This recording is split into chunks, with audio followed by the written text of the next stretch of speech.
அடுத்த கட்டத்துக்கு நான் தான் உங்கள் வீட்டு நம்பரை கண்டுபிடிச்சி மேகலாவுக்கு ஃபோன் பண்ணான்.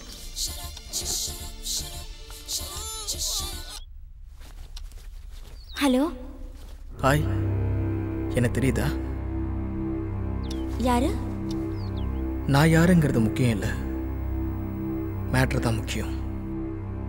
இதை பாரு, நான் சொல்கிறத கவனமாக கேளு. உன்னை பற்றின ரகசியம் ஒன்று என்கிட்ட இருக்கு. யாருக்கும் தெரியாத ஒரு ரகசியம்.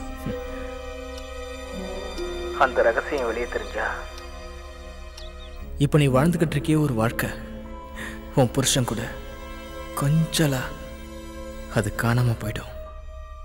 உன்னோட சந்தோஷம் இப்படியே தொடரணும்னா நீ என்ன மீட் பண்ணணும். யார்டா நீ? நீ யார்கிட்ட பேசிட்டு இருக்கேன்னு உனக்கு தெரியுதா? நான் போலீஸ்காரன் பொண்டாட்டி. ஹாய், தலைப்பு நல்லா இருக்கே.